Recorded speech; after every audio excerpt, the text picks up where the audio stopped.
Hi everyone, welcome everybody on the first Gargoyles Reawakening podcast. I'm Karine. I'm with the gorgeous and lovely Charles and Lisa with me. Thank you. Oh, you can't beat that introduction. And so I'm Karine. You know me better maybe under the nickname of Kodaleya on DeviantArt, on Tumblr or Facebook. I'm French, so as you may hear with my accent, and I apologize in advance for the mistakes I would do. And so I'm a professional artist working in the animation industry in France and Luxembourg, and mostly on the 3D series. And I'm in love with Gargoyles since it first airing in France back in 1995. And I've been hooked up by the first glance and never really quit. So as I said, there are Charles and Lisa with me, and just hi guys. Okay. My name is Lisa, and I'm known as Teela-B on DeviantArt and Fanfiction.net, although I'm not on Fanfiction.net as often. Definitely a Brooklyn fangirl from the start, but I've actually followed the show from the very beginning in 1994. It was just one of those shows that, I was transitioning into less cartoony shows and more something with some stamina and something to just pull me in. And this show blew me away. I saw the 5-part, and I was hooked from the very beginning. And I've followed the show ever since. So it's really awesome to be a part of the podcast. On to you, Charles.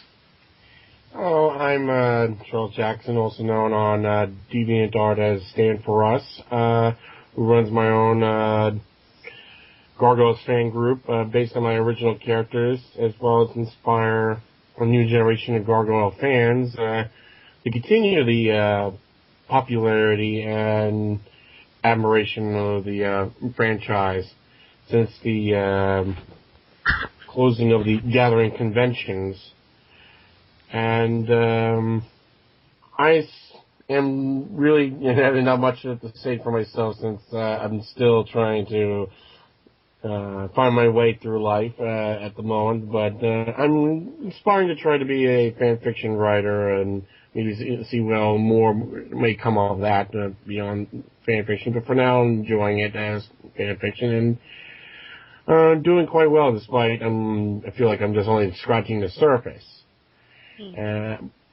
But it was through my inspiration from wanting to do a Disney fan fiction for so long, since learning how to properly write and understand story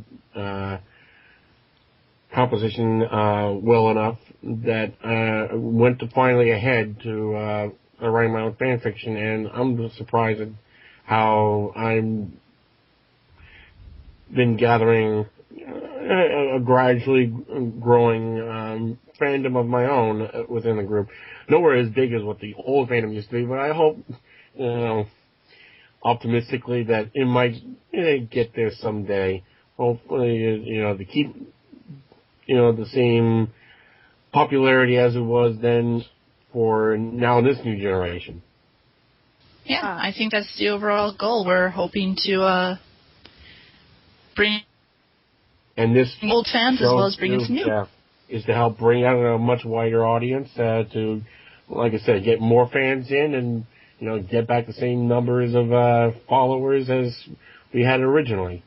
I, too, like you yourself, right from the beginning of the show, awestruck back in 1994. It was like Disney's gummy bears, but hell of a lot cooler. So maybe we could just talk about this little project of ours.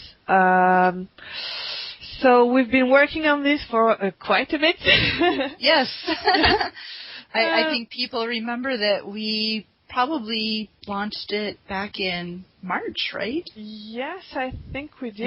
Yeah. So thank you for having waited so long, I guess. Yes, we We appreciate your apologize. patience. Yeah. We've had some obstacles to Challenging. overcome. Yeah. Yeah. A So very challenging process. we were brought together by Meg. So she was known on the DeviantArt as Roll D6. And as And she formerly had, Gum Chewing Gunner, if anybody knew from her earlier days. Oh yeah, that's right. Gum Chewing Gunner was her original name. I missed that name. Yeah.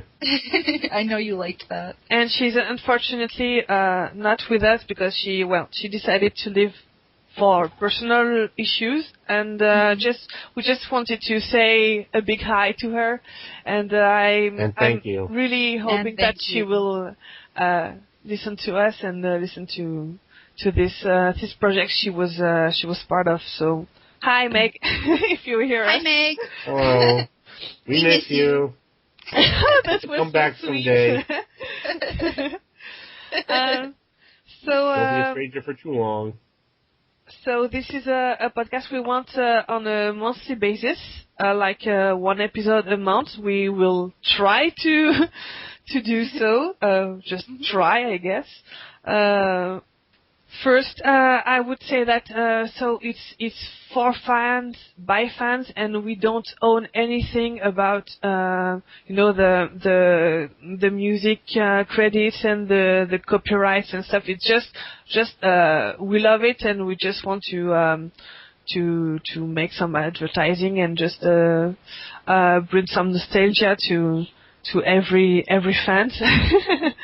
So please don't sue us. Yeah, that's our point and our deal. So you will find every month, I guess, some sections we just planned to do, some remaining sections, like Fanfictions, which will be presented by Charles here.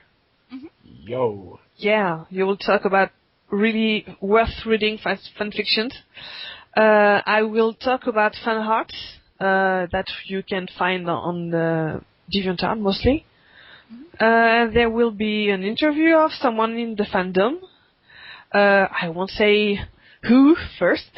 You will have to listen to everything to meet this first guest, and there's a general discussion that we called the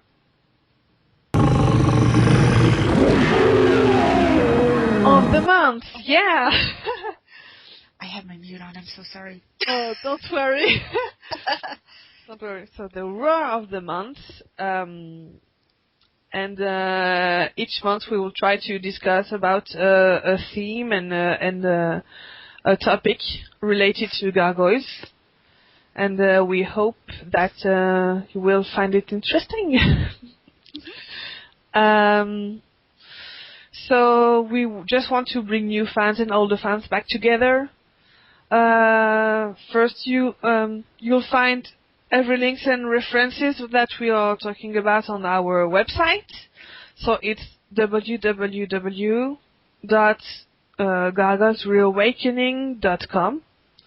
So every podcast that we would be recording will be there. Every content too, with the links and everything that we would be talking about. And so just know that every podcast would be available in MP3 format and video on the website, and on the Kodaleya YouTube channel. I will put them there. And I can link them on our Facebook page too. Yeah, on Facebook and on the DeviantArt group pages. So there's a video version, I would say, because for the fan art section, I will show some art. So if you want to see them, just watch the video. So to finish with, we just welcome you on the ship, and feel free to comment, support, and everything. We're just looking for interaction with you guys. So welcome. Yeah. Welcome to our podcast. Yeah. So Welcome around the SS Gargoyle. yeah, as always. We're the captains of the ship. So first, we would begin with the of the month. Over the month. Yeah. So for the first podcast, the first show, we would just talk about the show, reintroducing the show for maybe those who are maybe new with it. Mm-hmm. I haven't seen it in a long, long time, which shame on you. No, I'm kidding. That's kidding. But yeah, it launched here in the States in October of 1994, and we enjoyed, well, people will probably not enjoy this, but we had 3 seasons, 2 of which were completely canon, one that really was not by any means, and the 3 seasons included 78 episodes. Yeah, quite a lot. Mm-hmm. In France it was aired like one year after, so we were just a little bit late because I guess internet didn't exist at that time. It was still in its infancy then, yes. Yeah. Good old dial-up modem. That sound it makes compared to fingernails on a chalkboard. I prefer the chalkboard. But it was created by a very well-known name, Greg Weisman. He had been working at Disney for some time, and actually the show became his baby, is what I've been told. A huge cult following ever since, even well after the show came off air, and inspired a decade-long annual convention up until, 2010, 2008 when it stopped? You mean the show?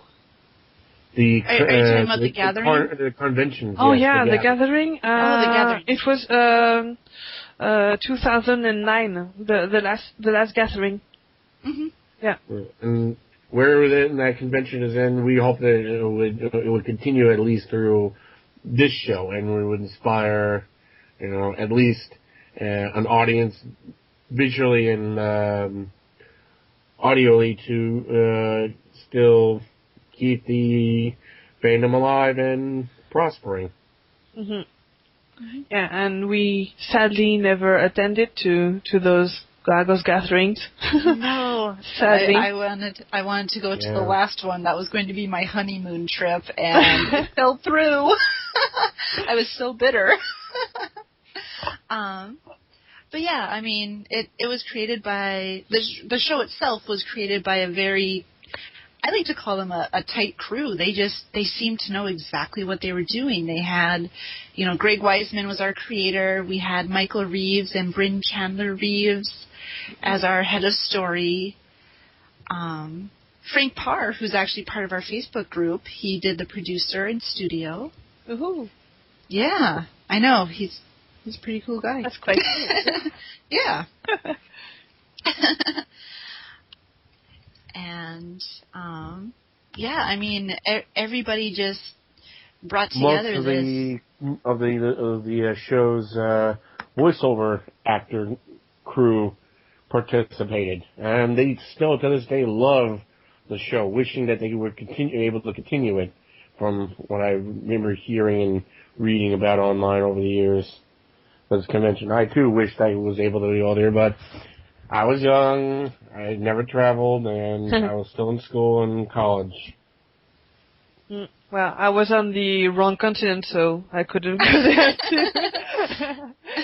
I always dreamed about meeting the voice actors, to be honest, because I know you just hear those voices and you're like, I just want to go hang out with that for a little while. maybe we could talk about the context of the creation of the show.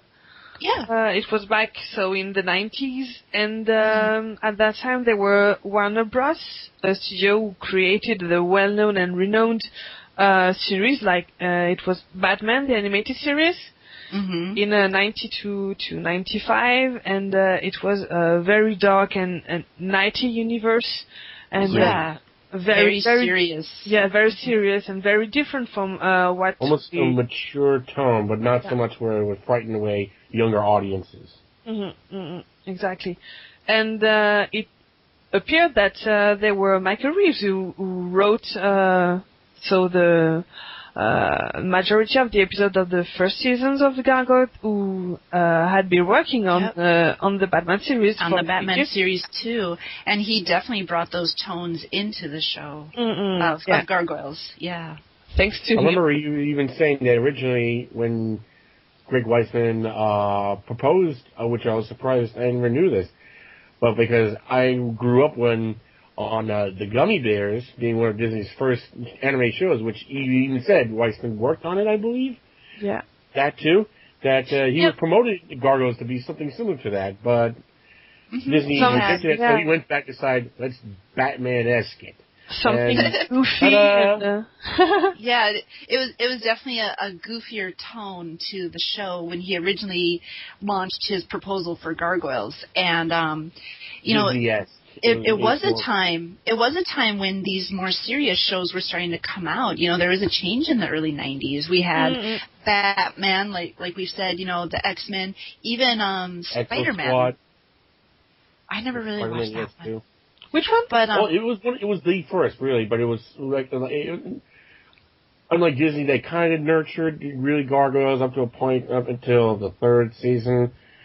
Universal Studios really squandered a great opportunity, which was one of a kind, first ever type of show that was in the same vein as later on that would be Gargoyles, but it was a more toned story cartoon show. Okay, I never really got into that. It's on DVD, but it's really hard to get now. They didn't release the second season, which there was only 2 seasons to the show, left on a cliffhanger. Too like that, sadly. But anyway, he had launched the original Gargoyles to be more of a fun, childlike show, like the Gummy Bears, because he had so much success with that, and he went back to the drawing board and magic was made. He made it a lot more serious. He, developed the characters. They became more 3-dimensional, where they still had a little bit of a stereotype, but he put in more so real, many. Right, like he gave them serious world, the world we live in, yes. but behind magic and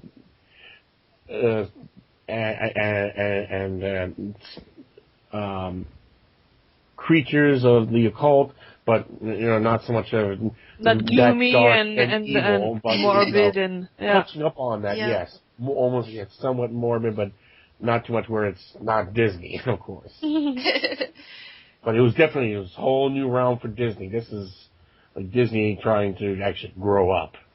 But yeah, I remember, I had seen the advertisements for the new Disney show, and of course I was expecting, like a Darkwing Duck or a Tailspin, something light and fun, and maybe it would every now and then have that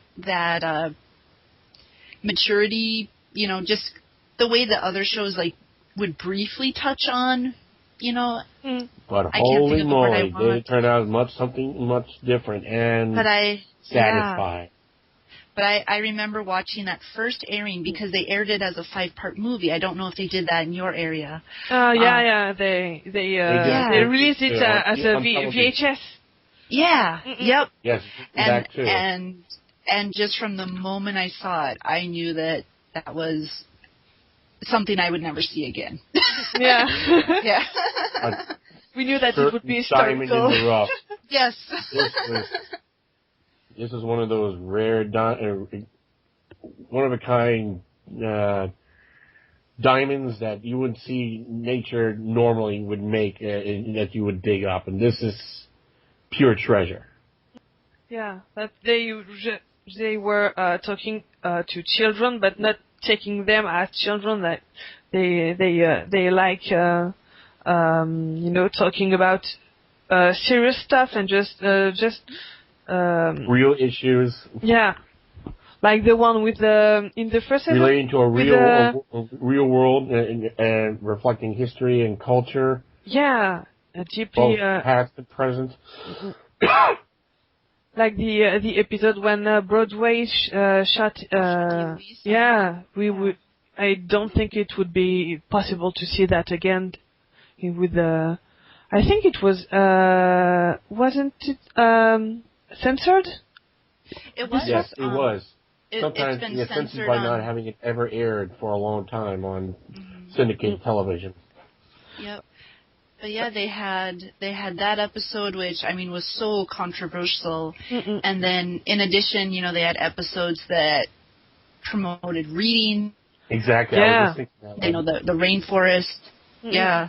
Which those have actually been shown in schools around here. I don't know if that happened in your areas, but in certain schools they actually showed some of those episodes to promote reading and then to promote like eco-friendly habits.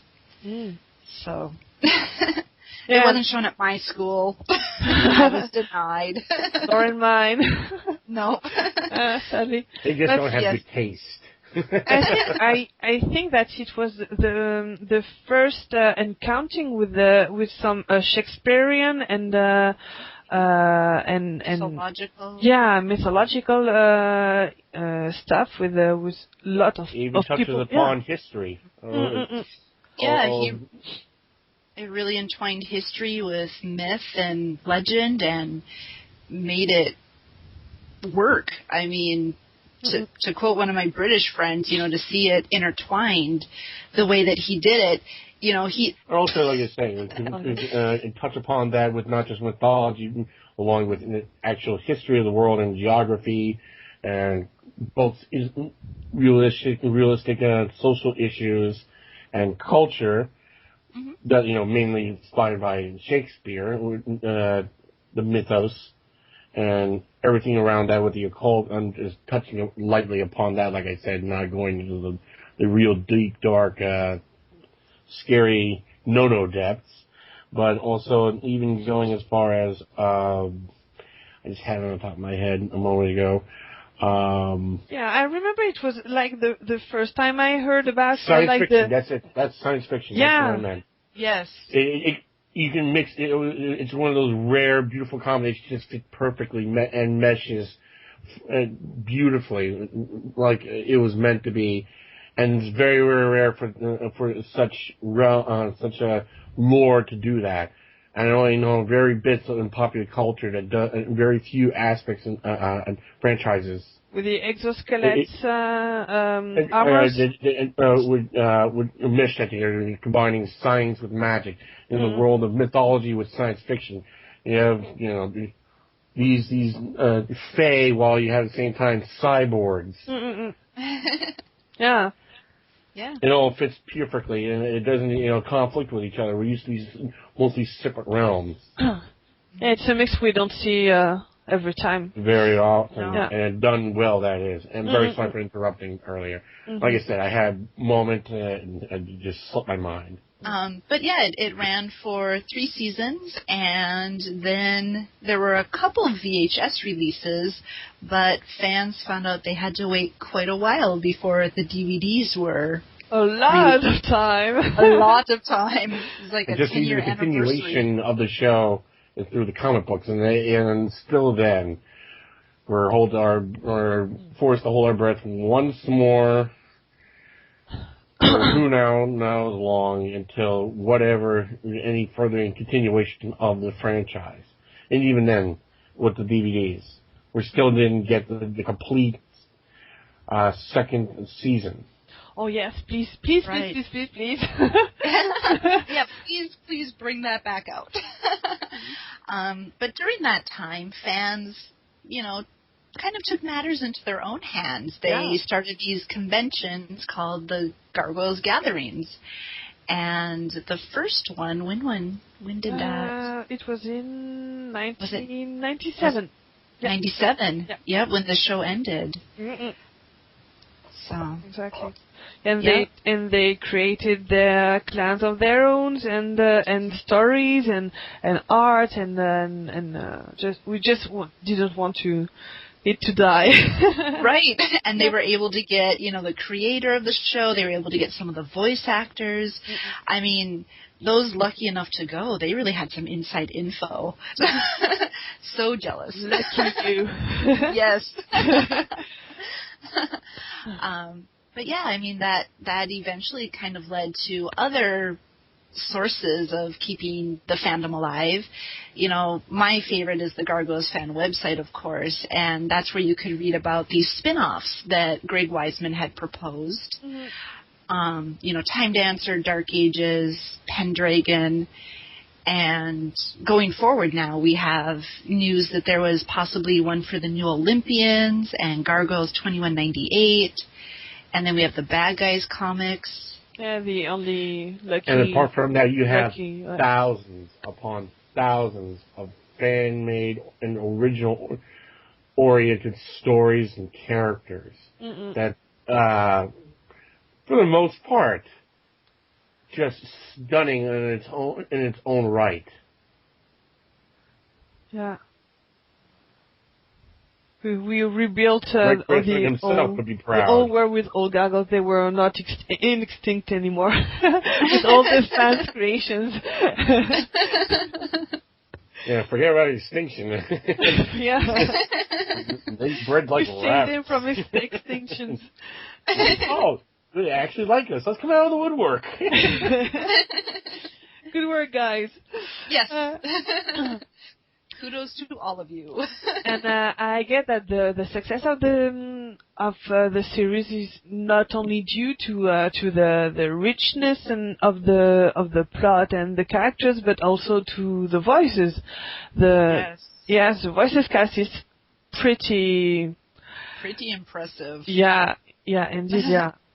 I mean, I honestly haven't seen another animated series where they had so many well-known actors, behind these different characters. And, to hear those voices, even today, if I hear Keith David, I think Goliath. Or if I hear Jonathan Frakes, Jonathan Frakes will always be Xanatos. I don't care what else he's doing. But I was never much of a Star Trek friend, but yeah, he did good on that show. But really, every time I would think of him, Dantes.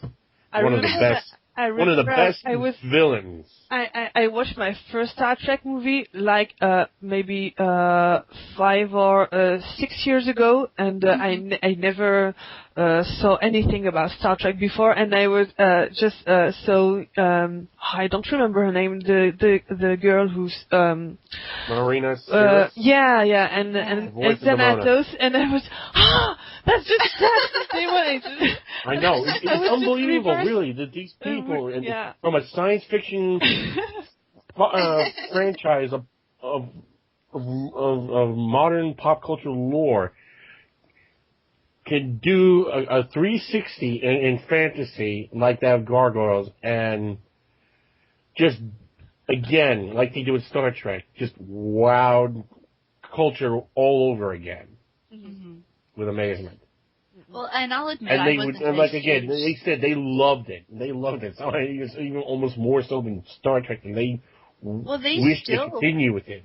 If you see anything with Marina Sirtis and Jonathan Frakes, like if they're at a convention, they'll still mention being on Gargoyles together. I saw the videos on YouTube.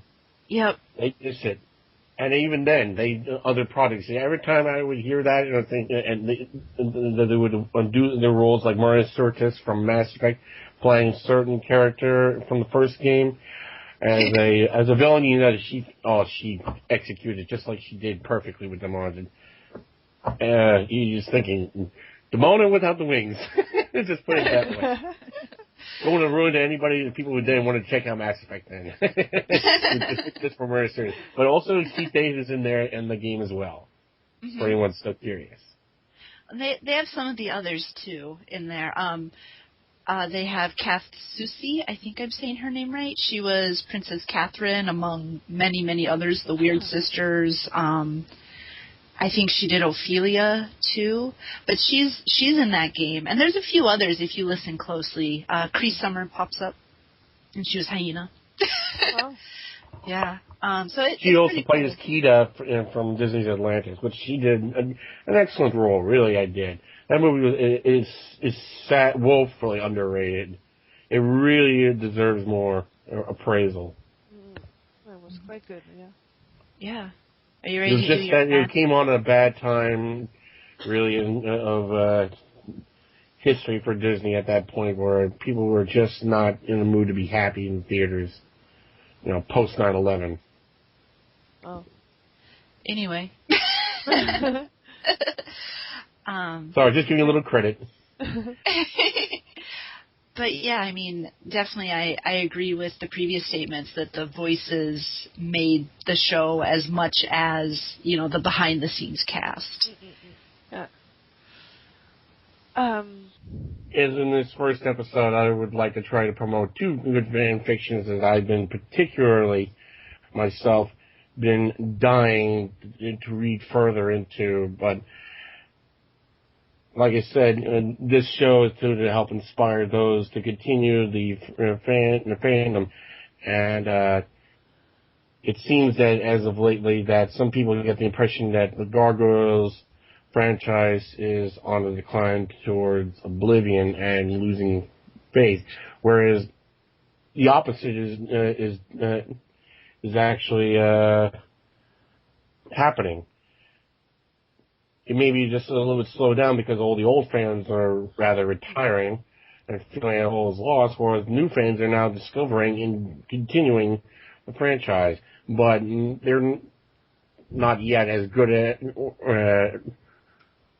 or just learned yet all the good fan-made material that's out there. And these two stories I particularly wanting to present is ones you could find on fanfiction.net. The first one being is that by Quill and Inque, called Gargoyles Go to Washington. She had written it a couple of years ago, and she had a considerable amount written, almost more or less 10 complete chapters. But due to lack of readers, like I said, there was around the time with the end of the convention, where it led to a sense of disappointment that the Gargoyles of the Field is now coming to an end by the old fan following. And the other thing is that fanfiction.net being more generalized other fanfics than just Gargoyles, I think that's the other reason for its contribution to the lack of readers, that she felt that it wasn't really that good of a story because no one's reading it, and thus she pulled it off.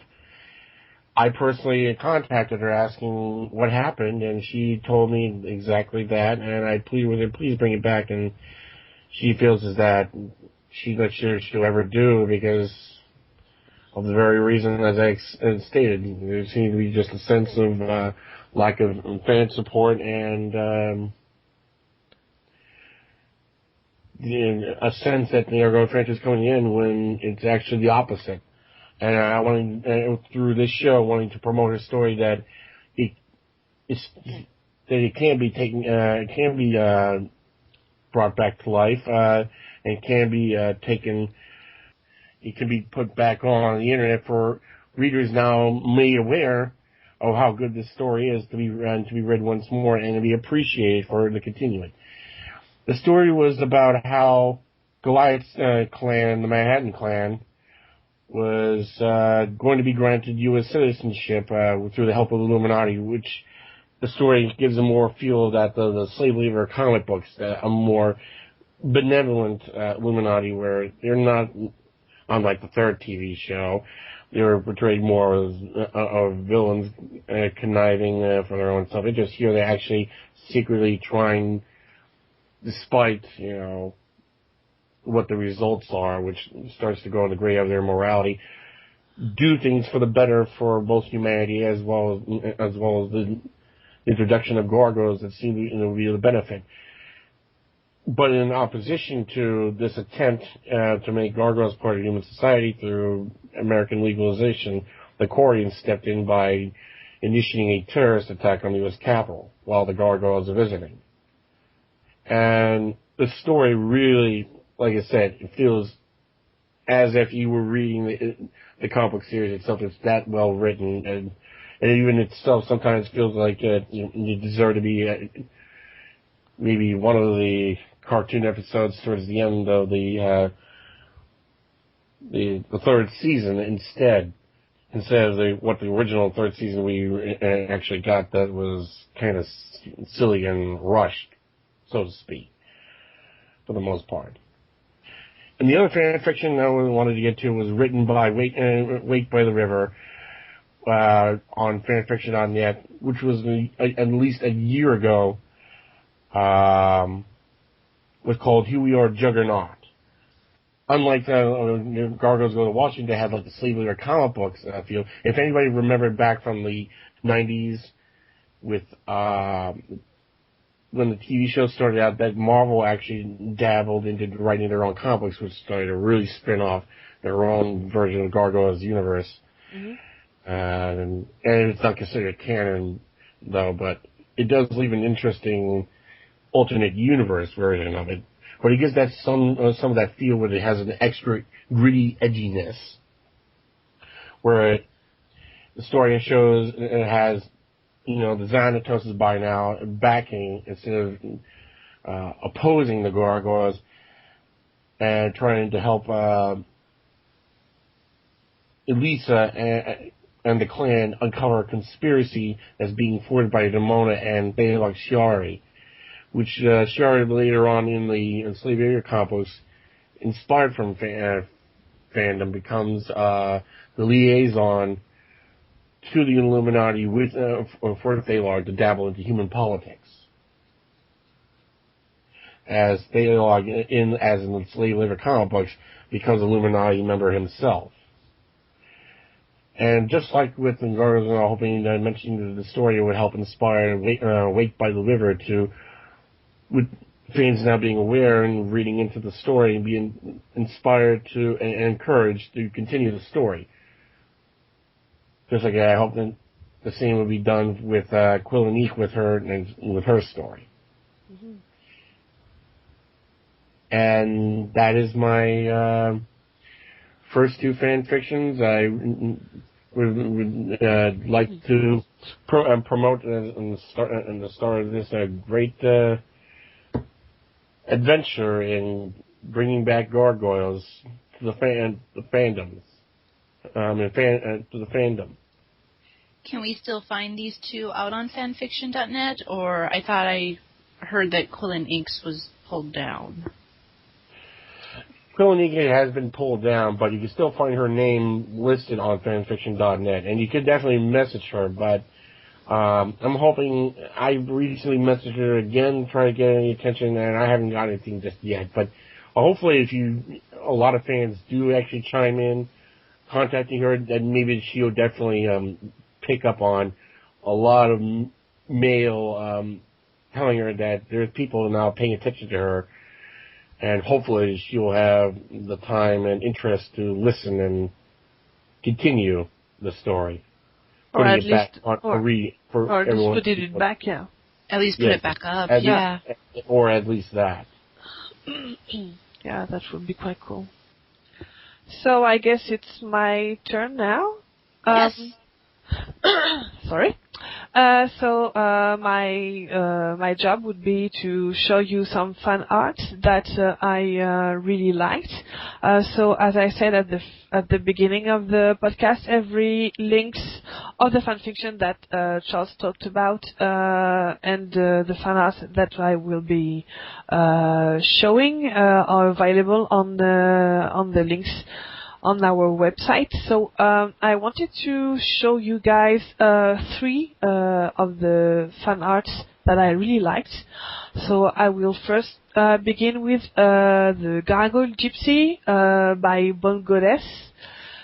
Here it is. So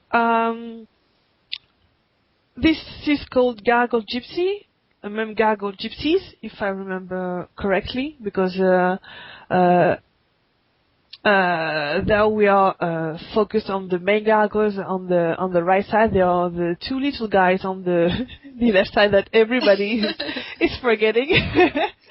I did. Actually, I didn't notice They it. pay attention so much to the female. She's She's just so beautiful, alluring and welcoming, while you have these 2 little bandits hiding underneath the table, ready to rob you blind or probably mug you while you have your back turned. The picture just has so much gorgeous detail to it. I mean, it's like the Animalia book, where every time you look, you see something new. And the white gargoyle is just so mesmerizing that you're just forgetting everything else. This is particularly a thumbs up to me. Every time you go on DeviantArt, it's listed right there on the main page of your search of Disney's Gargoyle art. Listed one of the top few that's on the list. And for me, that's one of the first things I always see. And it strikes me a tone too, because I'm part Hungarian, and Hungarian culture that reflects some of the gypsy attributes, and it just feels like, there's something, related to me, and it feels welcoming. Oh, yeah, exactly. It feels like I have a personal title, it feels like I belong here. Gargoyles is my lifeblood. So this was made by Bonne Goddess. Her real name is Stephanie Lostimolo, if I remember correctly. So this picture was posted in June 2006. It counts now more than 16,000 views and more than 600 favorites. And only 52 comments, because, I think it's just so few for this kind of just beauty. And I picked this one because, as I said, the gargoyle is very mesmerizing, and I love the light mood and the moon in the left-hand corner. Mm-hmm. And the soft candle light, which brings rich coloring and a rich light mood. We can feel the magic and the forest and the gypsies. It's very mesmerizing picture. I say maybe too much mesmerizing, but yeah. That would be the so you actually right want word. To be in that picture. You just stare at it. You can act. I want it has such an I want her ambience to read the lines of my hand. And I just love the. It feels like it's really fleshed out. Yeah, exactly. And I love the details. It makes you want to believe that they're for real. Yeah. I just love the details of the clothing and all the pom-poms and the gold, the trees and the leaves. It's very, very gorgeous. I love how she drew the pose of the gargoyle, like the fingertips, and it's very, very natural, very casual. Yeah, exactly, yeah. And I really liked. You'll be happy to go and seek your fortune from her. And welcome. And I also had the chance to find the line art, because she posted it at that time, I guess, on her website, which is lostimolo.com, or was it Nethersphere? Maybe .com. It's her own website, and I don't think it's there now. But I know that she renewed her portfolio and the thing that she's presenting on the website quite a lot. So I don't know if it's still there, but you can see all the rich details of the barn and the wood and the clothing. Mm-hmm. It's just gorgeous, and it's something I just love in her in her work is the the outline of the character, which makes her standing up in front of the background. It just pops up. She just It's incredible. It's very sometimes just the uncolored penciled version is splendid enough where you only need to do more. But even the color it makes it even better. But sometimes it's just so much detail to it that even the color would take away some of that detail. And here is proof of that. Mm-mm-mm. You can make out every little bit. Every little detail. I agree with you. It's amazing that you It's figure somebody could do this mesmerizing. with just a pencil. Yeah, and the two little guys. I like to call them Imp 1 and Imp 2. Ekel and Jekyll. Yeah, they. One's gonna rob you blind, very the other one's gonna hold you at knife point if you mischief swap. and very. Well, so I guess you can go on her website. So as I said, every link is on our website. So there she did a lot of Gargoyles things back in 2003. I know that she really did a lot of Gargoyles art back in the time, and I really hope that maybe she could do some new. So if she hears us, that would be cool. Hey, Stephanie. We would favorite everything. Oh yeah. So for the second, I motion that. so for the wholeheartedly. For the second picture, I picked up this one. It's a Brooklyn plush from Teela-B. Oh, this one's so cute. And this is just uber cute, like we said. It's like Uber baby in Brooklyn. I don't. Was just hatched. I don't know if that's what I think of it, but it's just that's how cute it is. I don't know if she did the other Gargoyles or other of the trio, or if Brooklyn is the only one she did. Well, I don't know. Maybe I could have asked her, but I just thought about it just now. So this is her real name is Sam, which is written on the bottom of the picture. It's been viewed more than 800 times, so very few. Only 13 faves and about 30 comments. And I really love the design, and it's very. It's like a chibi in plush, you know. Yes. Our baby. Hopefully, with this promotion, and this person will start to make more of those chibi gargoyles, and we can only guess how cute and Alexis is going to turn out. He's going to just like cuteness for old his fans. huge eyes. Oh my goodness. Yeah, just too cute for me. And I love the texture of the hair, of the hair. Very fluffy and very. You just want to pat him on the head. Oh, yes. That's very good. Yeah. It looks like a rabbit's foot, like you can just make it. like the cat of the bad guy in James Bond, who just just put his cat and cuddle him. Yeah, it's just like that. And the thing I like about it that she put the pattern available for people who want to do this. So that's really very generous of her. And this is really appreciable. Even if I'm just dumb with a needle, I just don't can't do this, but I admire. I can't do it either. She sent me the pattern, actually, and I have yet to even try it because I can only imagine what my Brooklyn would look like compared to anybody else's. He would have like 4 hands or something.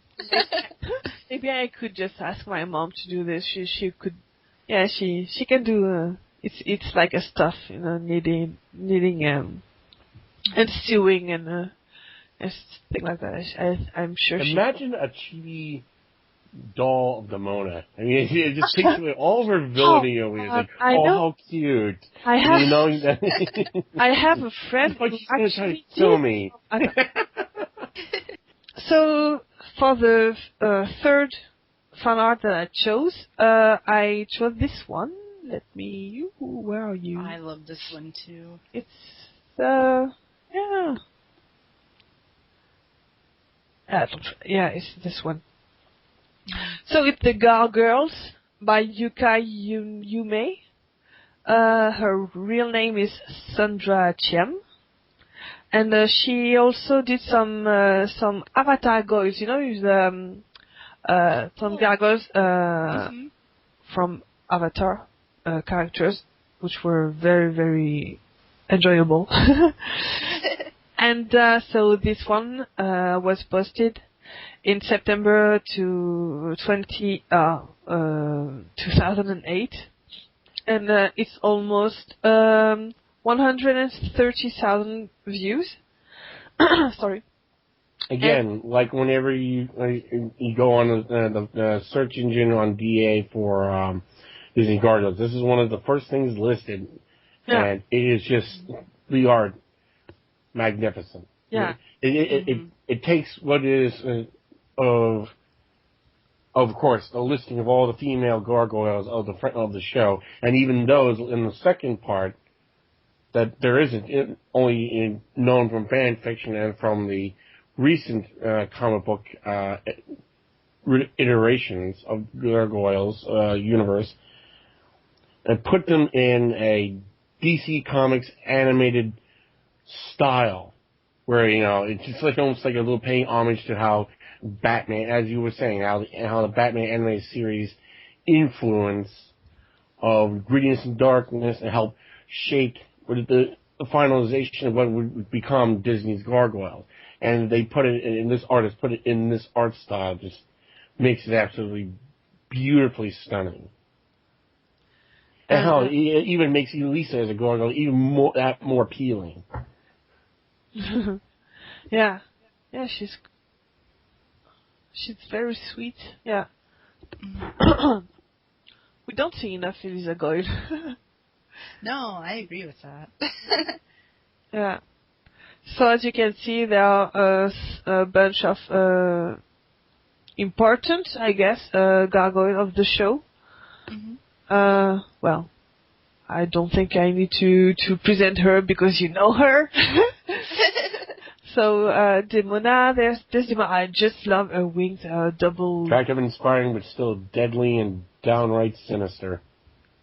Yeah. You mean Desdemona? Demona. Oh, Demona. Okay. Yeah. Desdemona, Elsa Goyle, Angela, Maggie. I never liked her. Sorry, Maggie. I did. I just wish that maybe she was she matured a little bit more in how she was handling the situation. I was going to say, she grew on me when she was first introduced in this show. I was really annoyed by her. Yeah. But she did grow on me. I did too. I felt exactly the same way. I just felt that they couldn't have found a poorer representation for a potential female in the show. But she grew on me. Mm-hmm. I guess she may be underestimated or appreciated. Used, maybe. Yeah. Yep. I agree with that. Mm-mm. And Delilah? Is it Delilah? Yeah, Delilah. Yes. Yep. A very interesting oddity and genetic cross between Elisa and Demona when Thalar tried to play God and creating his own obedient clan. I didn't remember she had some metal claws. She did, had some unique armament that like Thaylog wore, trying to make her more like in a sense, more like a queen. Yeah, just as much as he was. Thaylog. Kind of like brass knuckles, but not quite. She had steel talons, I guess. Gauntlets. They had like a modern S-style medieval gauntlets. Yeah. And what I love about this heart is, well, I love the posing because they are very natural and very meaning for every single characters. We can see the sweetness of Angela or the fierceness of Demona, and Angela's so sweet looking in this. Yeah. And Maggie is waiting. Easily become your best friend. Yeah. Yeah. And Maggie's just kind of hanging out. Yeah. That seems pretty normal. And I like I'm being cool and not making too much of a fuss like I used to. Letting you grow on me. And I really like that they are really close to the cartoon designs, and I really like the coloring, the smudging effect, which is almost quite like a markers effect on you see on the wing. Yeah, and she's coming out like, I'm ready to kill you. Yeah, with a smile. I like it. Yeah, I really like it. And this is the first part of her series because she did this one with more and more Gargoyles space characters. Yes, part 2. Yeah, part 2. Yeah. I love her part 2. Oh, yeah. As much as I like her first one. So, it's Ophelia Sacrifice, if I remember correctly. Yeah. Yep, Sacrifice. Constance, the board. I always find her like, a goggle from a boar? Well, why not? Why not? Hey, there's Una in there too, and I know a certain somebody who's not very fond of her. Yeah, indeed, yeah. I do. I mean, I don't mind her, even though she did come off on her introduction as being very pompous and. I just hope that she grows. I just didn't like Una. And with an attitude that's unwelcoming, but that's because of part of the story. I hope that she just grows nicer with time. Yes. She actually is. I hope she takes a vacation and chills out. Yeah. The thing is that I think she spent just too much time hiding in the basement, reading and practicing magical spells. She's too a bit uptight, that's what I feel. Yeah, but besides, I love her design, her character design. I've always been a fan of unicorns, and it's just perfect. She's really beautiful, but she's just annoying. I think that's the best description of her. Am I the only one that likes her amongst this group? I think you are. Maybe, Meg didn't like her either. Maybe it's a girl thing. It is. We don't like the bitchy ones. Ooh, catty. And then the most now I can understand why Demona the way she is. There's Turquesa and Obsidiana, and I always mix them up. I never remember which is which. This is Turquesa? Yeah. Yes. And Obsidiana. Turquoise, I believe is pronounced. Yeah, turquoise, yeah. Yep, turquoise. And Obsidian, yeah. It's a stone too, and I just love her horns. Her horns are just lovely. Mm-hmm. Gives it that Mayan cultural symbol, physique, symbolism, and physique, their view of beauty and of social rank as was in the actual practice of Mayan culture. which they, of course, they are of the Guatemalan clan, descended from the ancient Mayans. I remember this episode. I just was crazy on my couch. They are still gargoyles during the day. How is that possible? Because they had magical amulet. Yeah, I was. I loved that episode. I wish there was more story to go into that story to learn about that, as well as, of course, Merlin with Pendragon. I don't know if we can see them after again on the show, or if it's just a one-time episode.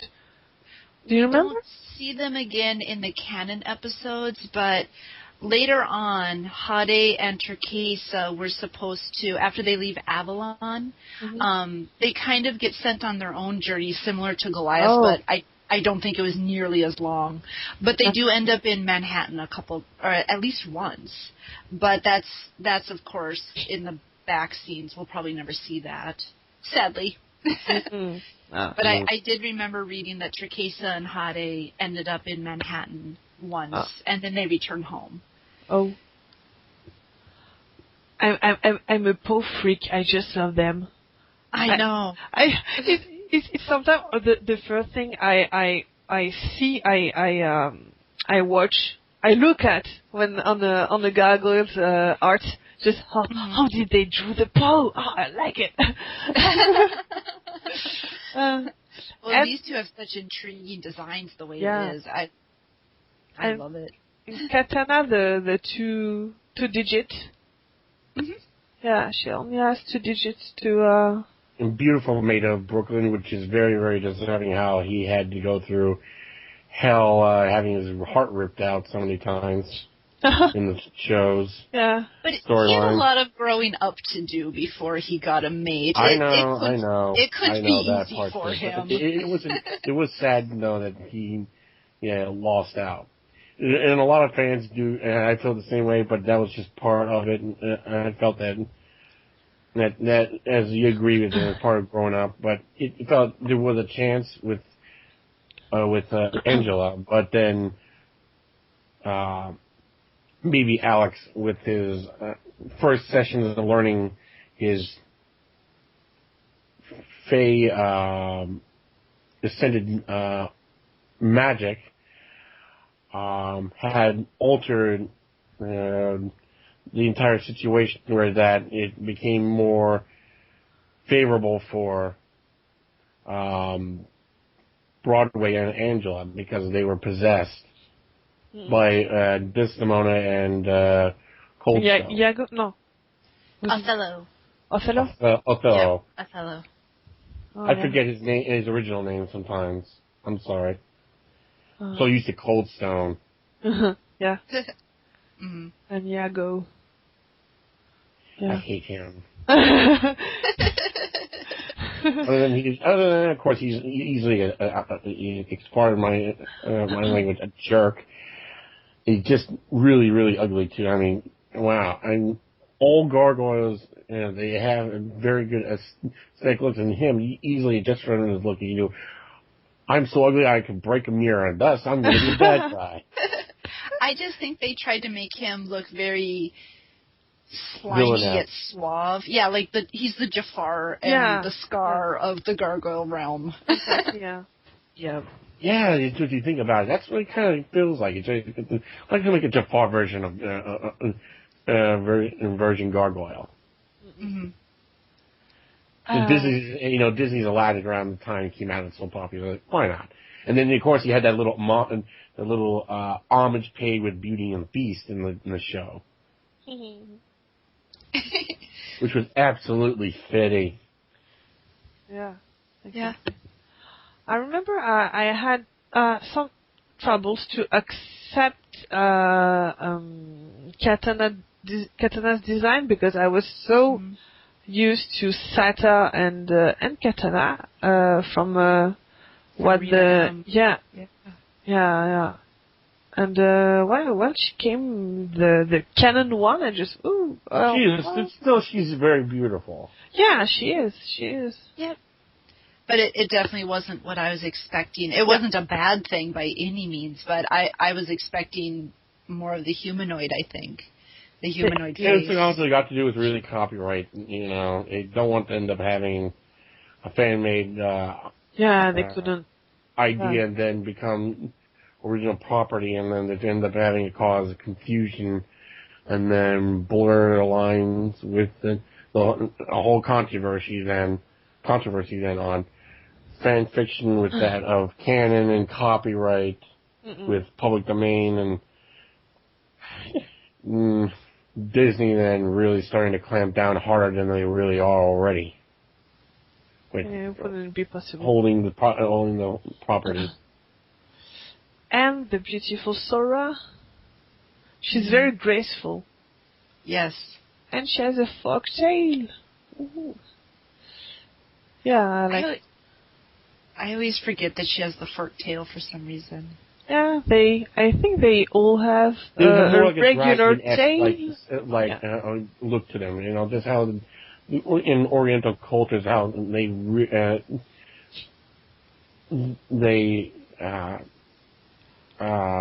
present the dragons as part of how they present reptiles as dragons and give them a divine awe to them, and I figured that would fit right within. Just like with the Guatemalan gargoyles look more Mayan. It fit in with the culture. Yeah. Mm-hmm. Yeah, exactly, yeah. And coming up for our interview, we have the lovely and talented Karine Charlebois with us today, also known as Kanthara. So we're very excited to have her on our show. Yeah, we are. You're very welcome. Thank you for inviting me. You're welcome. Yeah, all three of us are really ecstatic that you're here, so. Yeah, totally. Well, first off, why don't you introduce yourself and tell us a little about yourself? We already previously in the podcast introduced, and before we begin, I want to make sure I said your last name wrong or right. Is it Charlebois? Charlebois, yes. Charlebois. Okay. I'm unfortunately not French, but thankfully Carol is. I'm a good teacher. So she helped me out. That's what I thought it was, because I was thinking, it's almost your last name's almost like my first name, just that you add bois to it. Charles, yeah. Instead of having an S at the end. The my real name is Charles. Charles. After Charles. Charles, yes. yes. Charles, yeah. But we dropped the S and you add the B-O-I-S. Exactly. And you don't pronounce that last S. It's just bois. I know. Excellent. The French accent where the S goes silent. I think it's fun to listen to. Okay. I have nothing wrong with that. I mean, one of my original characters is French. Okay, Charles. I'm just saying. Make it comfortable. Complimenting her. I'm perfectly comfortable. All right, so I'm ready whenever you are. Great. Well, just a little introduction. Can you tell us about yourself? How did you get involved in the Gargoyles fanverse? Oh, my.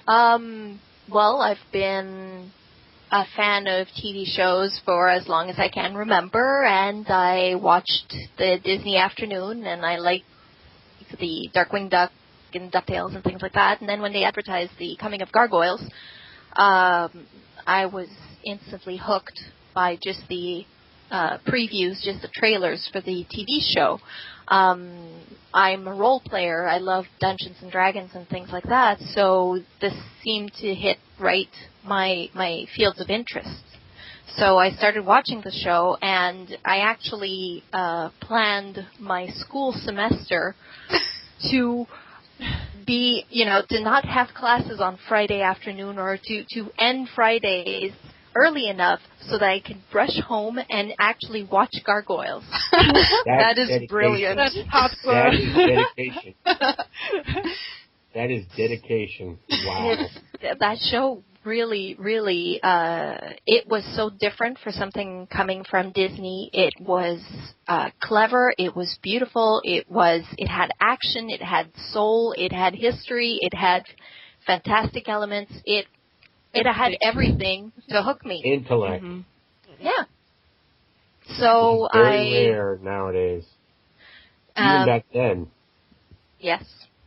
So what I did was pretty much what I had always done. I started doing fan art of the show. I created my own character, and I'd done that for as long as I've been drawing characters from TV shows. I mean, when I was little, it was Care Bears, My Little Pony, so I would draw those, and I would have my own character, and before Gargoyles, it was Teenage Mutant Ninja Turtles, and I would draw the turtles, and I read the Archie comic version of the Ninja Turtles stories, and I had my own character, and then after Ninja Turtles, it was Gargoyles. So Gargoyles happened, I started drawing Gargoyles, and I created Kanthara, and and then I discovered that there were other people like me online who actually made up their own characters to fit in the universe of the TV show. Mm-hmm. This was something that I thought I was kind of odd, and I didn't know that there were other people who did this kind of stuff the way I did. So it was a big revelation. The other big revelation was also, being surrounded by people who can't really draw. They look at your art and they say, wow, you're so good at this. And then I got online and I saw other people's Gargoyles art and I went, I suck. I think everybody goes through that moment. Yeah, but it was I love your transition too from the Ninja Turtles to the Gargoyles. I think personally too, they go together, and their universes, they mirror each other in a way. They go there like peanut butter and jelly. Yeah, I think so. Even fanfiction that crosses over with them too. They just fit so perfectly together. I think it's the whole outcasts, secrets living right under our noses, protecting us, and we don't know. And then being oddball or freakish too. Yeah, pretty much. Not exactly human, but wanting to be like human. Yeah, and wanting to be accepted, but still having to stay secret and all that stuff. Mm-hmm. And kind of keep it to yourself. And mm-hmm. I agree with you, though. It was very hard in my school to find anybody who even would touch this show with a 10-foot pole, and all I could think was, you don't know what you're missing. Exactly. I totally agree with you. Mm-hmm. But, when I went online, I found those people who were just like me, and I started looking at their art, and I connected with people who were artists, and I learned from them. And then there were people who looked at my art and wanted to learn from me, so I taught them. And mm-hmm. it just went, one thing came after another. I started doing pictures, like art for other people. They would send me their requests, and I would draw and I would scan. I went to l'École des Hautes Études Commerciales, high commercial studies. It's a business school. And I was doing a degree in marketing there. But right next to that university was the multimedia part of the Université de Montréal, and they had this lab with Macintosh computers, and they had Photoshop 2.5.1. So I would go in there.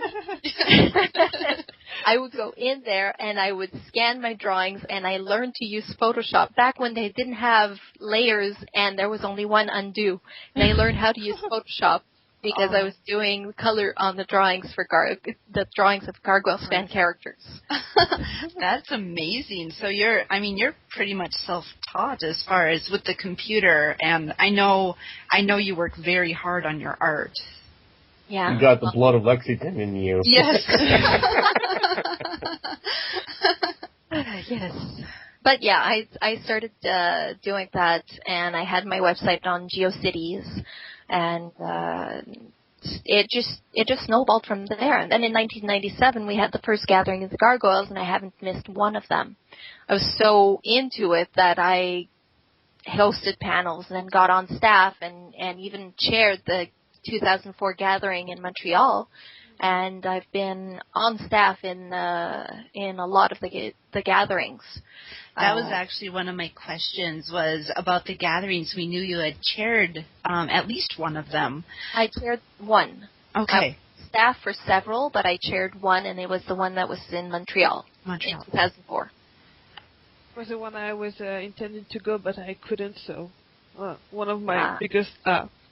I lost my words. Biggest regret, maybe. Yeah, thank you. My biggest. You're welcome.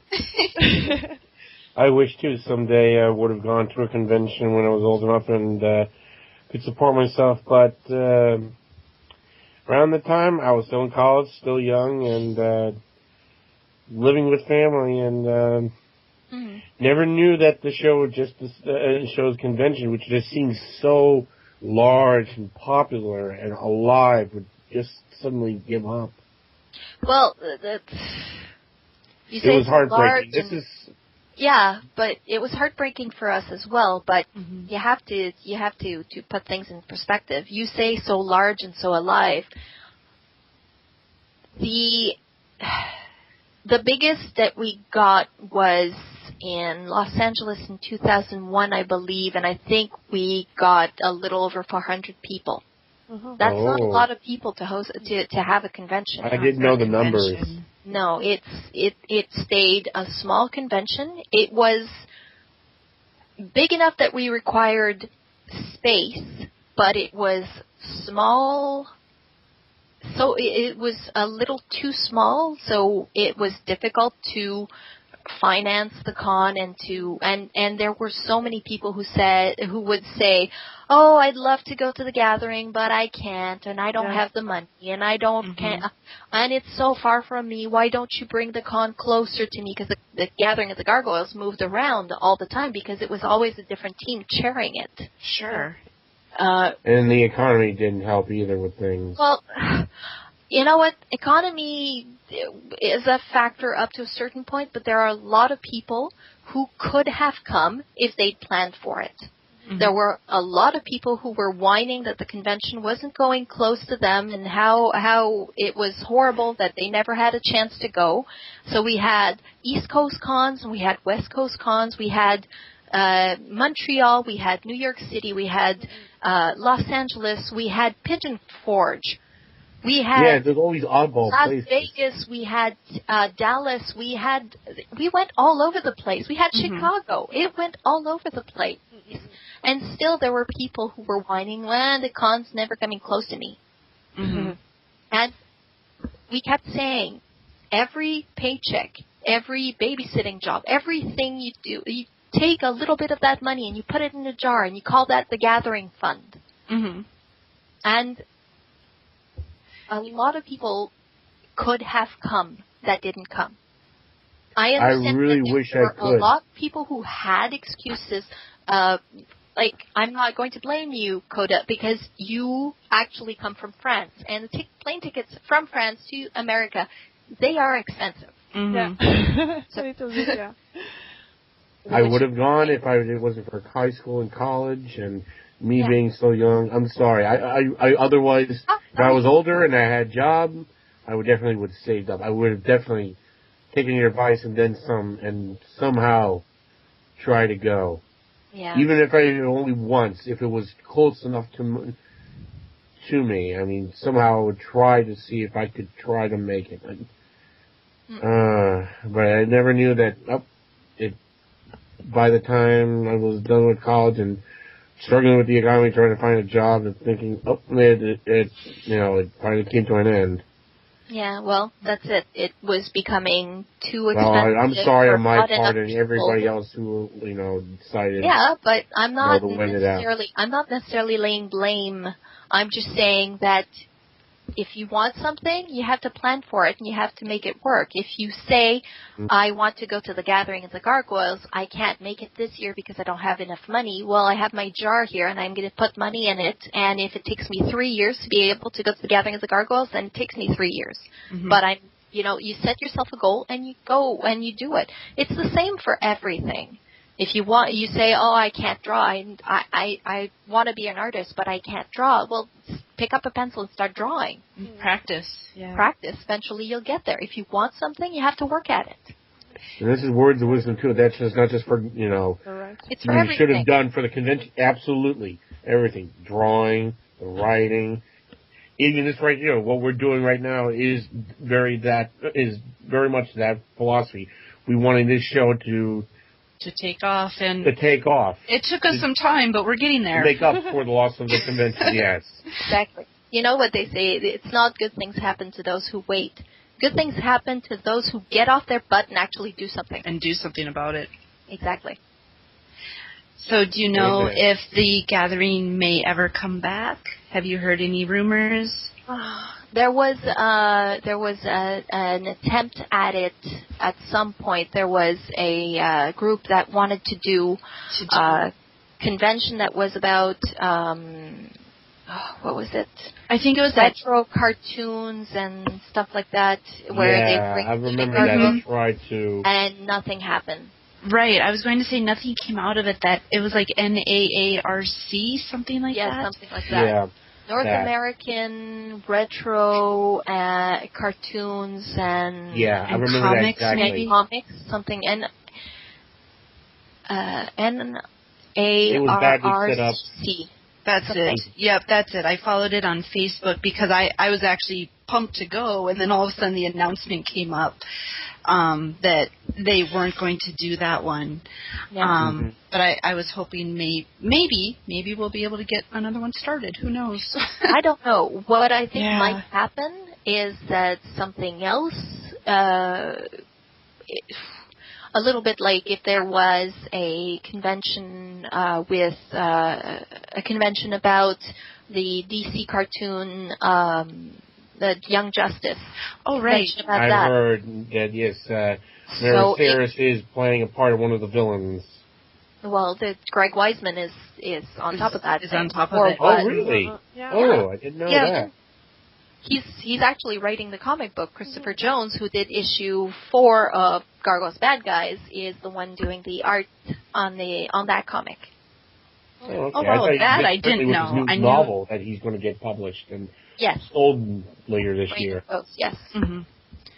But if there is a convention where there are people who used to work on Gargoyles, they might have a Gargoyles track in that kind of convention. If you go to, just like we did in some of the gatherings of Gargoyles, because Greg wasn't working on Gargoyles anymore, he worked then on Starship Troopers, and he worked on Spectacular Spider-Man, he worked on Young Justice, and all that.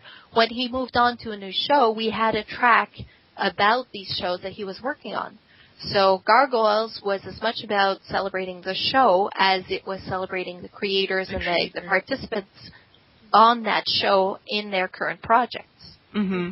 I remember watching some of the radio play where they had incorporated the Spectacular Spider-Man with Gargoyles. Yes. Mm-hmm. That was really cool, actually. It was interesting, but I wish it was more of, included the whole Marvel comic universe. But I understand, limited the Spider-Man universe. I'm sorry, I'm a big old Marvel fan, old school Marvel fan, mind you. But I don't. These days, I just can't stand. The thing is, Greg was working for Sony. He wasn't working for Disney at the time. He was working for Sony. And Sony are the people who currently own TV and movie media rights for Spider-Man. I know. Same thing with Fox owning the X-Men. Yeah. But I'm hearing that Disney is trying to pry back now. Yes. Mm-hmm. But we'll see what happens. Well with Avengers. So, what was it like to work with Greg Weisman while you did the comics? Did you work with him, or was it more just the umbrella of the comic? You knew the plan, but you didn't see him very often, or? Well, I saw him at conventions, but the most of it is he's in California, I'm in Quebec. That makes sense. We had discussions back and forth. We would send emails to each other. I would put the art on there was like a forum type of format at SLG where we would send files to each other and write comments to each other about the content and things like that. I could ask him questions. He'd send me feedback. He'd ask me things, made suggestions, and there was a lot of back and forth with him. Mm-hmm. Because he was writing, he wrote the script, he sent it to me, I would do thumbnails, send them to him on that site, so that everyone involved on Gargoyles at SLG could see the stuff that was being done. there were things of character design, like in the Bad Guys with the issue with Savarius, where he's got all the mutants in the cages. Yes. Benny and Aaron are his kids. I heard that. And Aaron and Benny, when Greg asked them to choose an armored animal that they would like to be transformed into and to put that in the comic, well, Aaron chose a turtle and Benny chose a pillbug. Which is such an unusual choice, but I loved it. It worked. It's an armored creature that rolls up into a ball, and it's definitely armored. Mm-hmm. We had the alligator, and so, he asked me to design these characters. I made some designs, sent them over. He showed them to his kids. The kids agreed with the designs, made their choices, and all that. So, well, we know your Kanthara character is a huge part of your fandom. Can you tell us a little more about her for fans who may not be as familiar with her? Oh, well, Kanthara, I made her up. She's a Mary Sue. She was a Mary Sue character. I never thought of her as one. Huh. Well, it's because you haven't seen her in her earliest incarnation. I always say that about some of my characters, too. It's like, they start as Mary Sue's and I'm embarrassed. And when I created mine, I had to really be careful not to fall into that trap. Because I saw all the disasters that happened with other original characters and the nightmares that befell most fanfictions early in the day when fanfictions of Gargoyles were starting to accumulate. Well, I will tell you what the difference is between you and me. You got online, you saw the stuff that was going on, then you had your character, you made sure that your character wasn't going to fall into these traps. I made up my character before I got online and saw that there were tons of other people doing the same kind of thing. When I made up Kanthara, she was, I made her up before I got online, so I didn't know that there were other people who were doing the same kind of thing I was. So I created Kanthara as a human that got turned into a gargoyle by Savarius, because of something Xanatos asked him to do. Basically, Kanthara was a human. She was a member of a gang. She got captured by Savarius. She was injected with some of Brooklyn's DNA that would turn her into a gargoyle. But something was wrong, because if she had Brooklyn's DNA, then she should normally have looked something like Brooklyn, but she didn't. She was completely different. I had this whole backstory that she was actually a gargoyle in a past life in Japan, and it was a reincarnation thing as well.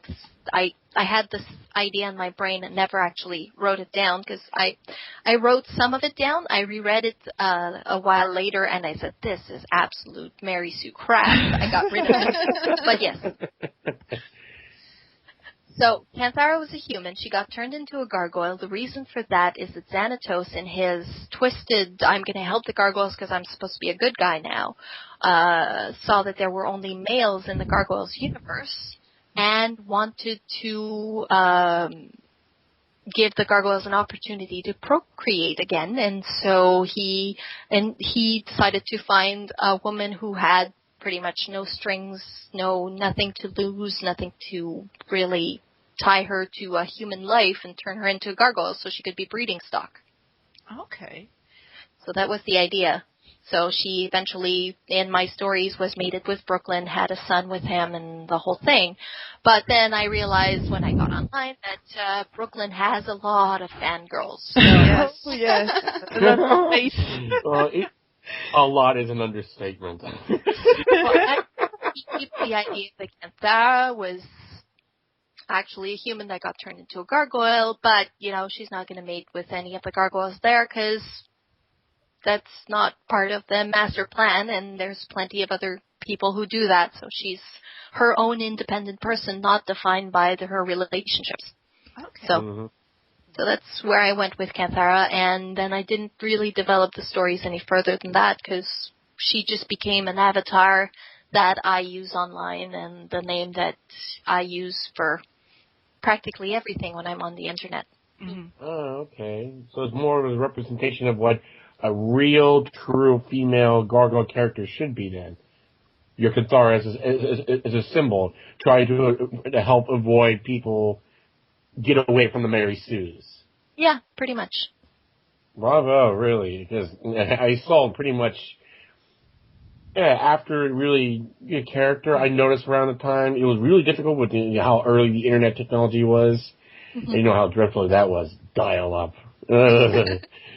I noticed that, around the time that Mary Sues were dropping off, so but it was when your character started to pop around, but I was, having trouble trying to, figure it out. But looking back now, I realize, probably, your Kanthara was probably the guy that says, hey, we can do feminism right with gargoyles. And here's an example. So, bravo. Mm-hmm. Really. Well, I enjoy didn't know that strong my female character roles. Well, I didn't know that my character had that much of an influence on character definition for other people, but that's the way I made her was that way. One of the things that I tried to do later on when I created the character of Coralie, which is my medieval gargoyles character, was to break the mold of female gargoyles in the show. As much as I love gargoyles, as much as I love the show, as much as I love how it looks and everything, there is one big flaw in character design, is that all female characters are built on the same model. Mm-hmm. There's huge variety in all the males, but all the females all have the same tall, slender shape with they're built on an idealized female frame, and they all have human faces. They may have big horns or the Triceratops thing with Ophelia, but they're all built. They're all supermodels. Yeah, except for Una, but she's a unicorn gargoyle. Una and Constance too. Yeah, Constance happened much later, and she was created for the comic book. But everything we've seen in the show, even Una was built on a she was Bender and a unicorn and. Yeah, so I created Coralie, which is the blue gargoyle with a beaked face, to show that yes, female gargoyles can have the more dragon-like, animalistic faces, but still be attractive and interesting characters. Yeah, I never had a problem with that, really. I've seen that, for example, with other characters, like with other maybe yours was again probably your character, maybe that one inspiration of that very example too. I remember inspired that the beauty doesn't have to be humanesque looking; it can still look like Brooklyn and still be beautiful. Mm-hmm. And it worked for Katana. I mean, Katana looked still stunning, despite not looking like what we expected to be more humanesque, like most of the Ishimura clan. Mm-hmm. When I first got online, because I was still in high school and junior high when the show started, but I remember Coralie and I remember Ariana, and those were seriously the only two beaked gargoyles, female, that you could find. Exactly. Mm-hmm. But I created Coralie. I created a character which was a role-playing game character where I played a gargoyle in the Star Wars universe. And she had a short beak. Her name was Roaaaar Siluna. I created a more Broadway-esque gargoyle for another role-playing game. And she was older, and she had a very rotund body and short legs. And I gave her wings, feathered wings, but she had more of a Broadway type body. Okay. But this was all a trying to break the stereotype of body shapes that were used in the TV show. Mm-hmm. And it kind of bothered me, not at first, but eventually when I realized that all the gargoyles that they were meeting in the Avalon travels, all the females were all built on the same frame, and it was starting to really bother me. Mm-hmm. So when Constance was created for the Gargoyles comic, I was very happy with her design. Oh, I applauded that. I loved Constance's design. And, I mean, you're absolutely right. This is a show about acceptance, and all these females are on here. And I love their designs. I'm not saying anything there, but all of them are built on the same. It's almost like a cookie cutter, except for their faces and some of their features. That could be maybe that could have been a design decision just to make it easier for the draw. But yeah, it makes sense too. It takes away from really making the females look more realistic by having physique variety, so that beauty can come into any shape and form. It's not just a question. It's not just a question of beauty. It's a question of what the how can I put this? What is accepted as a feminine trait in cartoons and in character design for animation? And it's just there's so little allowance for variation when you're designing a female character in a lot of TV shows. And Gargoyles, sadly, fell into that trap. It's a lot of variety in the gargoyles, in the male gargoyle's body. Is like, for example, the way that Brooklyn is shaped. He's very hunched over. Mm-hmm. He's very there's a lot of curve to his body. His head is always leaning forward, like it's heavier than the rest of his body. Mm-hmm. Lexington has huge eyes.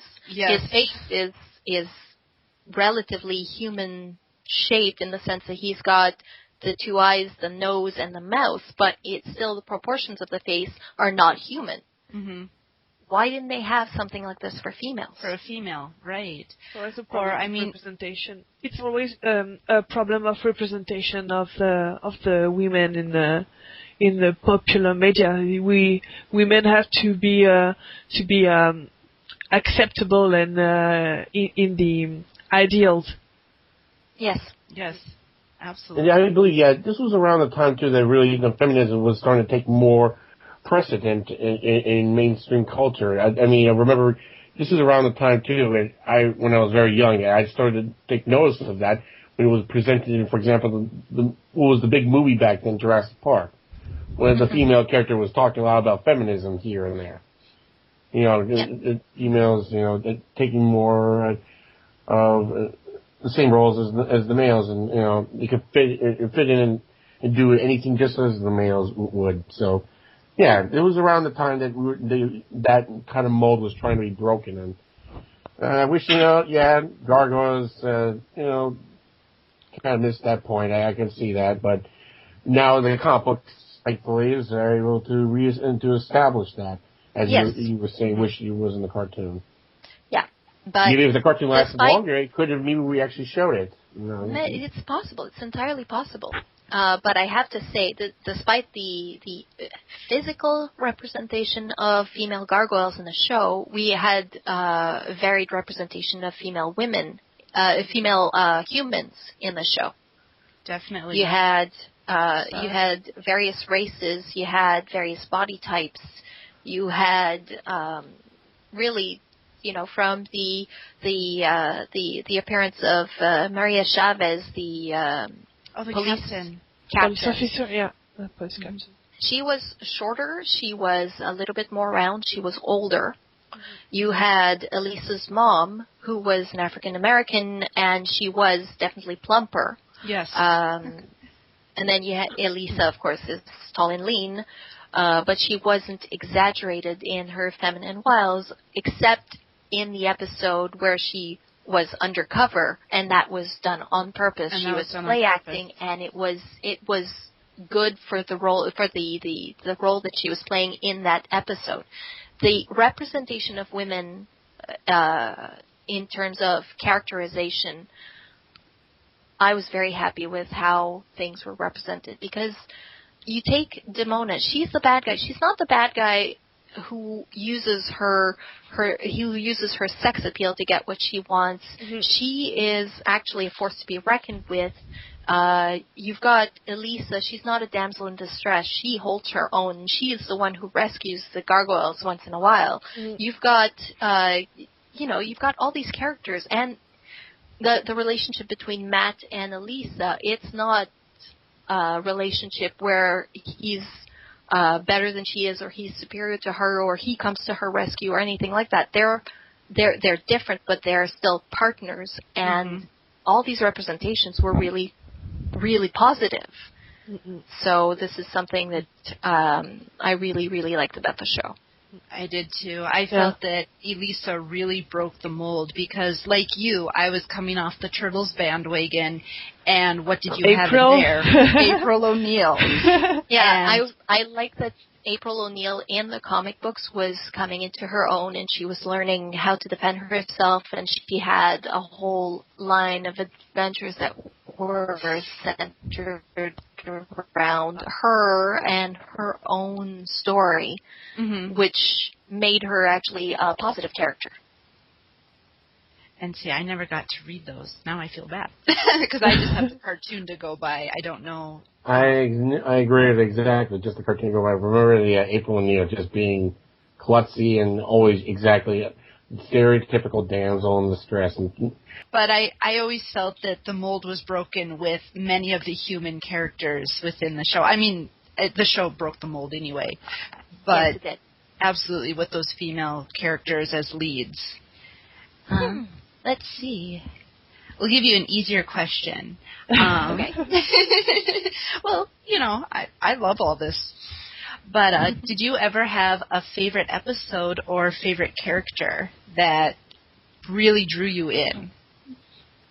Well, from the beginning of the show, I've been a Brooklyn fangirl. One of the shows that I would have loved to watch, and actually, if it had become a show, I would have loved to work on it, was Time Dancer. Time Dancer. I would have loved to work on Time Dancer. I'm a storyboard artist by trade, so, storyboarding gargoyles, time travel, gargoyles, story in particular would have been you would have been very awesome. Good. Yeah, I could see that because I like what you did with also the backstory with how you handle Illuminati. You were actually making them, and which was another intriguing part with Bad Guys for me that I started reading, was that you finally started to show more of the Illuminati in Bad Guys, whereas that they are now an actual force instead of what was like a shadowy organization that seems their own self-interest. After they got to clean up a little bit of their act in certain aspects, and not counting like third season, that they're more you're meant to do good for humanity, and with anybody else who is with humanity, which is of course any gargoyles who are wanting to help humanity, despite, the ends justify the means kind of philosophy they follow. Yeah, well, I can't take any credit for that. This is all out of Greg's Weissman mind, so this... But the way you tell it, though, I mean, with, your, art and storytelling, it helps convey better. Oh, thank you. But, yes. Anyways, so Brooklyn is definitely, I'm a Brooklyn fangirl, so that was there. Favorite episode was, the Future Tense. I think that's a huge one for many, many people. I know that's one of my favorites, absolutely. One of my inspirational favorites, too, yes. Mm-hmm. Yeah, Future Tense followed by The Mirror. The Mirror. Beautiful. Those are two of favorites. The Future Tense was my absolute favorite episode. It had the what if aspect that I like. I like time travel. I like what if stories. The emotional aspect was in there. It was heart-wrenching. It was beautifully animated. It had so many screw with your mind kind of plot twists, and just it was really, really good. the Mirror was also very much tug at the heartstrings kind of episode. It was excellent, beautifully animated, and you get the Lisa Goyle and the really the allowing the romance to really declare itself between the two main characters. And then you got the ending of, but we can't because, we're both, we're not the same and we can't do this and but and so yeah. Those two. And cool too that you get to see like everyone get for at least a little while get to try out to be what it's like to be a gargoyle, even though they didn't realize it. Exactly. Oh, Puck. How you play with us?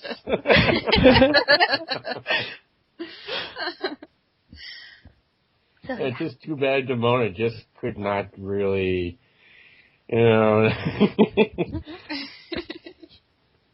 on his right side. Yeah, well, I know. Demona But it made her even cooler now with her, human transformation during the day aspect.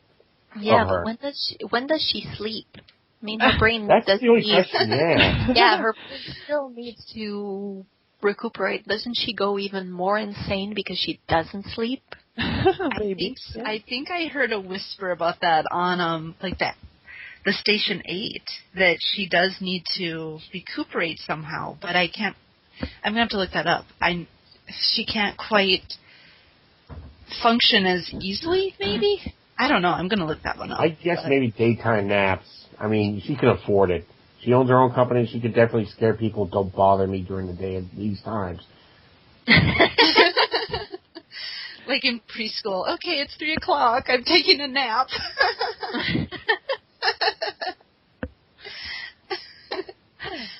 So yes.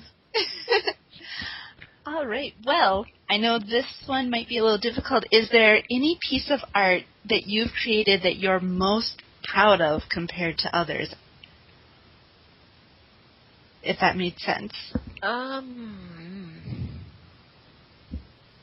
The thing is, because I keep working at my art, things that I'm proud of, eventually I will look at and cringe.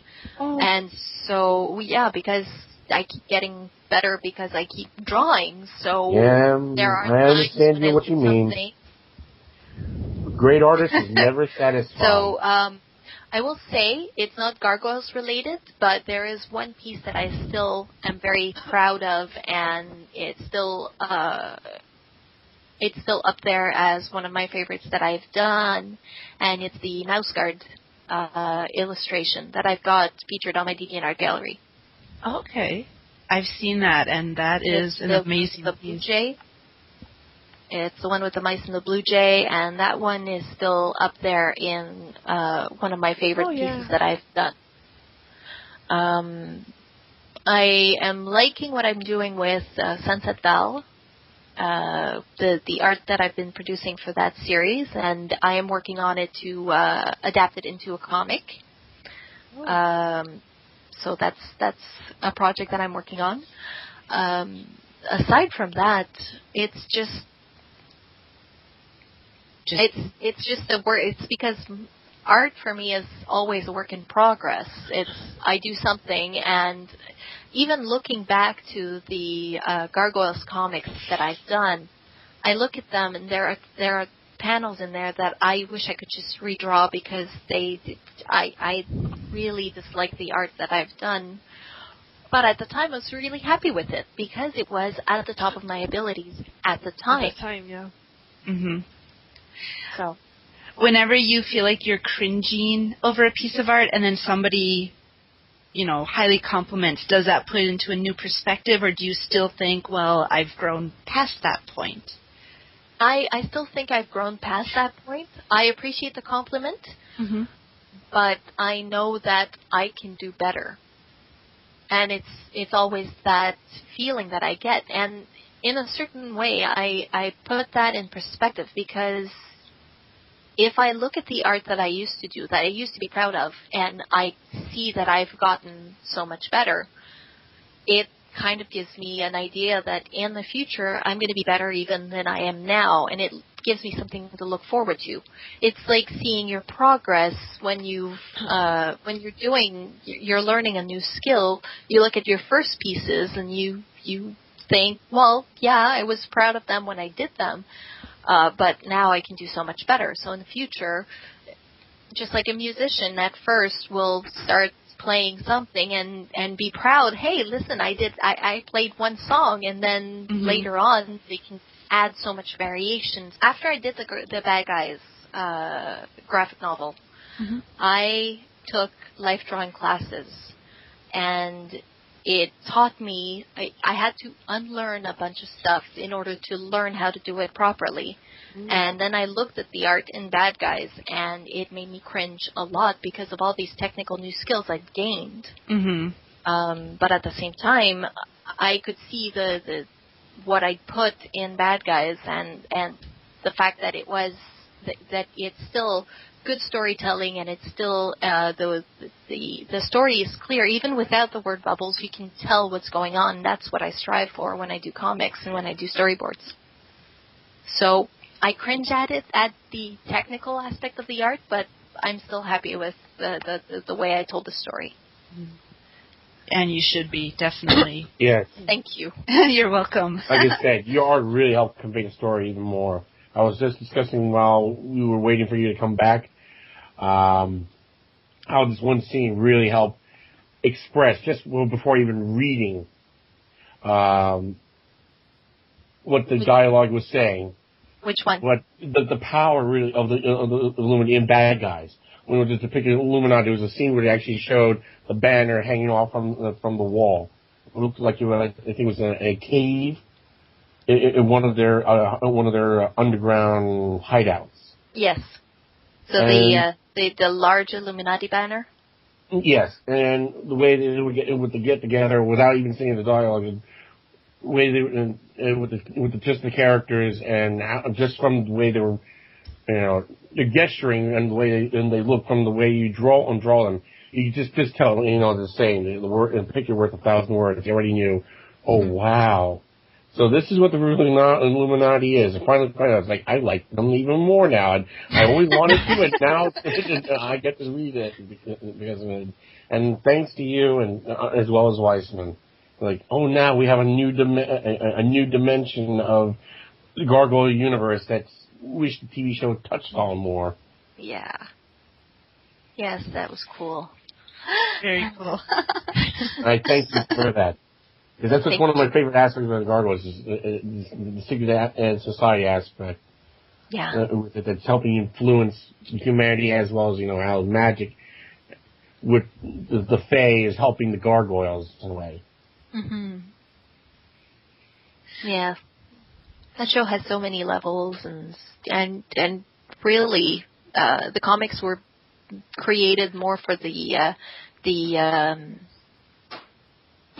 viewers who knew Gargoyles were 10 years older when the comic came out. So they had all gotten older, and the comic is more geared towards. What Disney couldn't handle on TV. They had the guts to actually, show.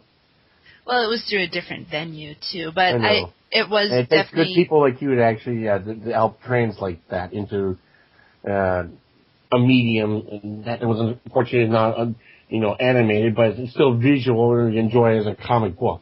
Yes, we can pretend it as an animation.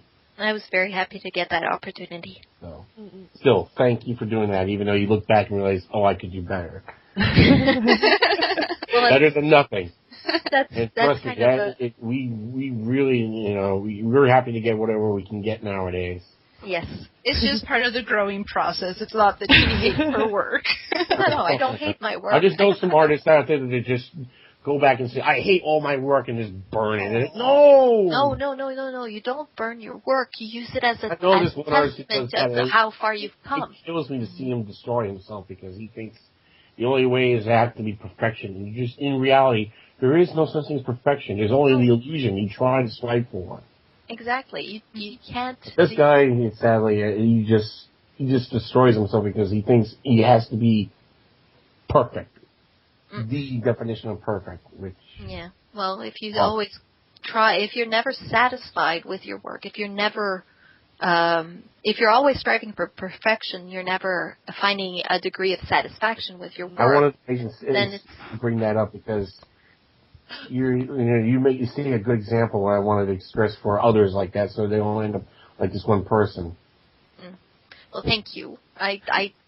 I mean, you need to, when you do art, you need to get a level of satisfaction in what you do. Otherwise, if you're never satisfied, then what's the point of doing it? You need to find satisfaction in your accomplishments, in the things that you learn, in the things that you're able to express with your art. It doesn't need to have every single perfect stroke on it to be considered good. If it talks to you, if you're able to express what you want to express with it, and if it talks to you and if it talks to people, then that's what counts.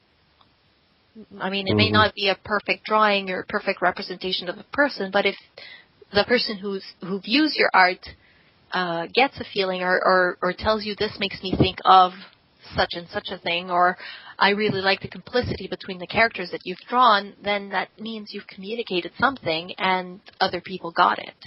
Mm-hmm.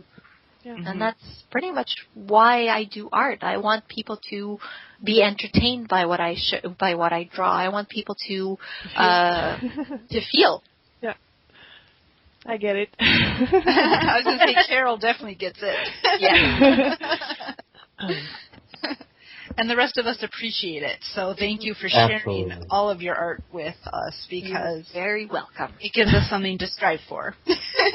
And thank you so much, too, for doing that book, really, and contributing to the continuation of the Gargoyles franchise. Really. Yeah.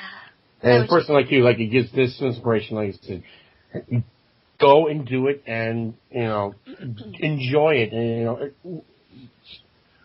and instead of just simply, like you said, just hope someone else would do it, or try, go out or nothing, because you're an example. You follow your philosophy, making sure you're the one that sets the example. Look your avatar for Kanthara, and the other character, Harley, yes. Harley, yes. And thank you all for that, really. And it has been such I'm nerding out, I'm sorry.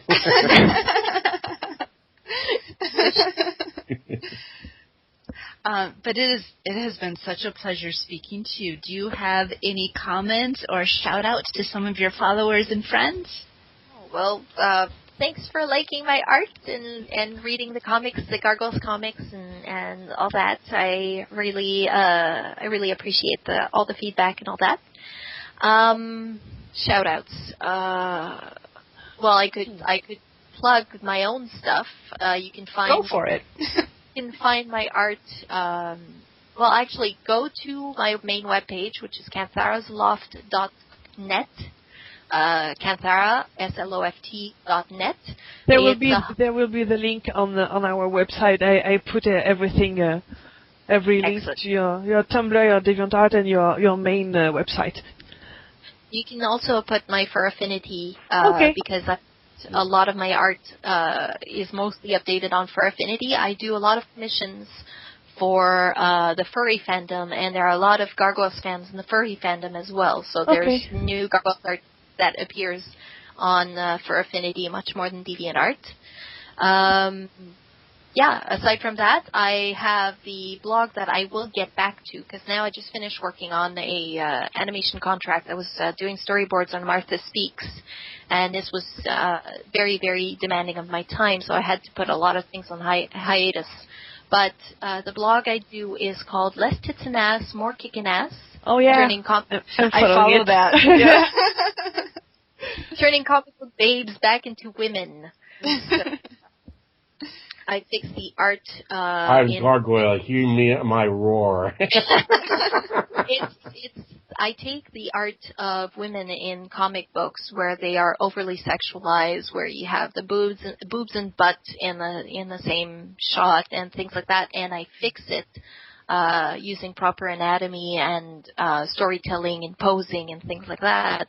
So that's something that I am going to get back into very shortly now that I have the time again.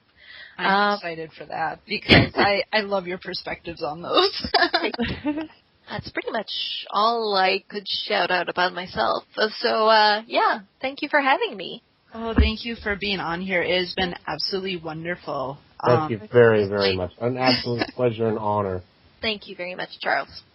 So, yes, thank you for having me, and despite the technical difficulties, I hope this turns out well. Yeah. I'm positive it will because, I mean, your perspectives on everything and, you know, just the way that you can answer the questions and work with us. And thank you, because this will definitely make our first podcast truly phenomenal. It really has been a pleasure having you on the show. You really did have a lot of good words of wisdom for all out there that really are struggling or just entering into the fandom. Really. And wish that, you know, more people knew what you did back then. So, you know, as you were saying, wish the fan following would be a lot more, and thus we still have the gathering. Mm-hmm. And artists and writers not give up so easily as we see so often.